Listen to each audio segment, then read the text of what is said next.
m'exprimerai pas par un oui ou par un non, parce que la question n'est pas de savoir si on doit, oui ou non, discuter avec le Hamas, c'est de savoir comment faire pour arriver à un consensus afin que ce qui s'est produit à Gaza ne se reproduise plus et qu'on arrive à un arrêt, disons, des hostilités, de cet envoi de roquettes incessant qui a été, disons, l'alibi de cette guerre.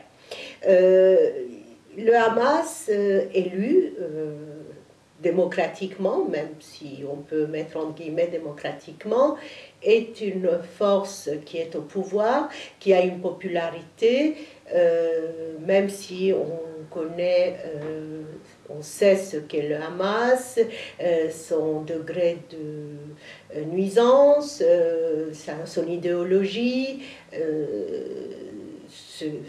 le pouvoir qu'il exerce sur le peuple palestinien. Mais c'est une force qui est sur place et on ne peut pas la mettre de côté. Je crois qu'on n'arrivera pas à une solution viable, j'espère que ce n'est pas trop tard, sans prendre en considération le Hamas. À savoir qu'autour d'une table, il devrait y avoir non seulement le Fatah, mais aussi le Hamas, également bien sûr les Israéliens. Les forces européennes devraient, européennes et américaines, essayer de faire de la sorte pour que ces composantes se mettent ensemble pour arriver à un éventuel dialogue, si le dialogue est encore possible. Parce que si on regarde l'histoire du Fatah, le Fatah ne reconnaissait pas non plus dans le passé l'existence d'Israël. Il n'y a pas de raison qu'un jour le Hamas reconnaisse l'existence d'Israël pour pouvoir avancer vers la paix et ne pas prendre les Palestiniens comme otages. Il sera inévitable pour le Hamas de reconnaître à un moment donné Israël. Et bien sûr, s'il ne reconnaît pas Israël, il n'y a pas de pourparlers possible. Mais disons qu'aujourd'hui, vu le contexte, on ne peut même pas penser qu'on puisse éviter le Hamas comme interlocuteur.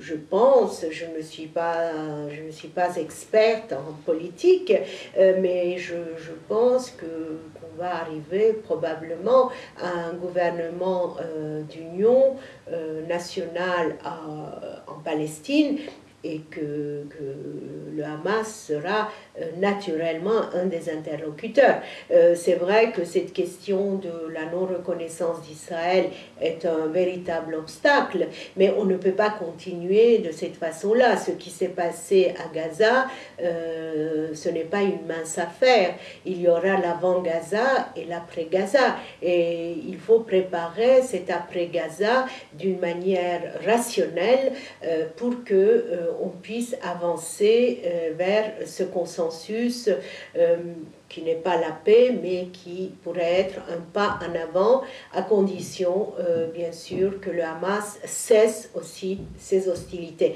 Cette guerre, même si elle a été faite pour différentes raisons, qui ne sont pas les meilleures, et que ce ne sont pas seulement l'envoi de roquettes qui a occasionné les hostilités envers les populations palestiniennes de Gaza.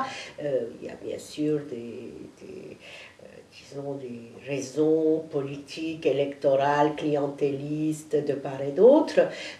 N'empêche que ce qui s'est passé à Gaza est un tournant. Et aujourd'hui, ce tournant nous oblige à plus d'objectivité, à moins de sentimentalisme et à plus de rationalité pour que les choses changent.